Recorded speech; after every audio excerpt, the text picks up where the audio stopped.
अगर आपने टीवी देखा होगा, रामायण जी का धारावाहिक जो आता है, आपने रामचरितमानस जी को पढ़ा होगा, भागवत जी को पढ़ा होगा, कथा सुना होगा, तो आपको पता चला होगा और देखने को मिला होगा कि हमारे देश में कितनी बड़ी व्यवस्था नारी जाति के लिए। बस मानस में तो यहाँ तक कहा गया कि पति के सेवा करना स्त्रियों का सबसे बड़ा धर्म है। माताएं अनेक अनेक रूपों से, अनेक अनेक कार्यों से सदैव समाज का भला किया है और समाज भी माताओं के प्रति आदर की भाव रखता है। लेकिन आज का जो जनरेशन है, आज जिसको हम शिक्षित समझ रहे हैं कि बहुत पढ़े लिखे लोग हैं, वो अपने आप को समझ ही नहीं पा रहे हैं। सीधे अनेक प्रकार के पहनावा होता जा रहा है, जिसके बारे में चर्चा भी करने में शर्म आती है। ऐसा ऐसा ड्रेस, फटा फटा जीन्स, फटा फटा पैंट, फटा फटा क्या क्या मैं बताऊं अब आपको। हाँ, चाहे वो पुरुष वर्ग हो, स्त्री वर्ग हो, युवा वर्ग, कोई भी व्यक्ति हो, सबसे पहले वस्त्र क्या होता है? वस्त्र हमारा विचार होता है। हम जैसे वस्त्र धारण करते हैं वैसा हमारा विचार हो जाता है। हाँ, अगर कोई व्यक्ति, प्रेमानंद जी महाराज हो, अनिरुद्धाचार्य जी हो, और भी हमारे देश के प्रबुद्ध संत जन हैं, कोई भी व्यक्ति अगर ये बात कह रहा है तो उस पर गौर करना चाहिए, समझना चाहिए कि नहीं, कुछ तो कमियां हैं हमारे अंदर।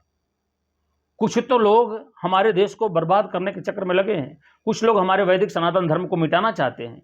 कुछ लोग हमारी बहू बेटियों पर अलग प्रकार का कार्य लेकर और इस तरह के कार्यों को बढ़ावा दे रहे हैं। आज नशा में, व्यसन में, अभिचार में लोग बहुत आगे बढ़ते जा रहे हैं। उसकी बात छोड़िए ना, सोशल मीडिया पर आप लोगों ने देखा होगा, अश्लील अश्लील गीतों पर अनेक अनेक प्रकारों की वीडियो बना बनाकर लोग अपने आप को अपने आप से चैनलों पर रख रहे हैं और पता नहीं क्या प्राप्त करना चाहते हैं उससे। प्रेमानंद जी महाराज का गलती बस इतना ही है ना कि उन्होंने आपको आईना दिखा दिया कि पवित्र रहने की आवश्यकता है, पवित्र वस्त्रों की आवश्यकता है। जब आप स्वयं पवित्र रहिएगा, चाहे वो स्त्री हो, पुरुष हो, कोई भी व्यक्ति हो, तभी हम किसी से पवित्रता का व्यवहार रख सकते हैं मन के अंदर। हम ही अगर सही नहीं होंगे तो दूसरे को कहाँ से सही कर सकते हैं? नारी जाति, स्त्री जाति, माताएं हमारे घर की सबसे बड़ी प्रतिष्ठा होती है। इज्जत प्रतिष्ठा जिसको कहा जाता है वो होती है। उनको सुरक्षित रखना हमारा आपका परम कर्तव्य है।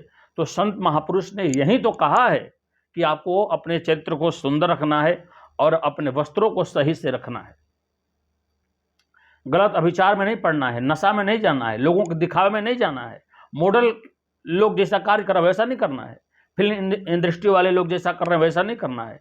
हम सनातन संस्कृति को समझने वाले हैं। हमारा पल्लू होना चाहिए, हमारा आंचल होना चाहिए, हमारे ऊपर अच्छे वस्त्र होने चाहिए, अच्छे स्वरूप हमारे होने चाहिए, अच्छे हमारे विचार होना चाहिए। ये बातें संतजन कह रहे हैं और हम उसको अलग टीका टिप्पणी में लेकर जा रहे हैं। बाबा कह रहे ऐसा हो जाएगा, लड़कियां ऐसा कर रही है। अरे कुछ परसेंट आप देखिए, विवाह हो जाने के बाद भी अलग प्रकार का व्यवहार किसी के साथ रखना, ये कहाँ से बहुत अच्छी कहा जा सकता है?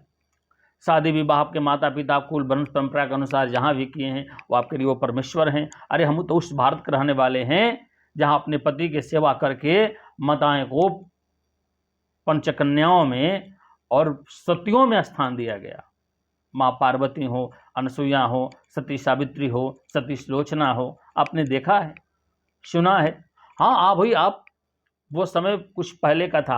अभी युवा पर्सन में, अभी आप इस मॉडल युग में आपको समझिए कि आप मॉडल बनना चाह रहे हैं। ऐसा कितना दिन तक चलेगा? इसलिए मैं सबसे विनम्र आग्रह करूंगा, अपने वैदिक सनातन धर्म को बचाने की आवश्यकता है। आज हमारी माताएं किसी रास्ते से, किसी गली से, किसी शहर से, किसी मोहल्ला से पार करें तो दुनिया के कोई व्यक्ति देखे तो कहे कि नहीं, ये भारत की नारियां जा रही है, ये भारत की स्त्रियां जा रही है। उनके ऊपर कोई किसी भी तरह की टीका टिप्पणी न करे। उनके ऐसे स्वरूप हो, ऐसा स्वभाव हो, ऐसा उनके वस्त्र का ध्यान रखकर कार्य करे। आज जिस तरह का वस्त्र हो रहा है, मैंने तो बहुत कुछ देखा अपने आंखों से। प्रेमानंद जी महाराज चाहे अनिरुद्धाचार्य जी महाराज हों, ये लोग जो कुछ कह रहे हैं इस पर अमल करने को सकता है। बहुत बहुत धन्यवाद। जय श्रीमन नारायण।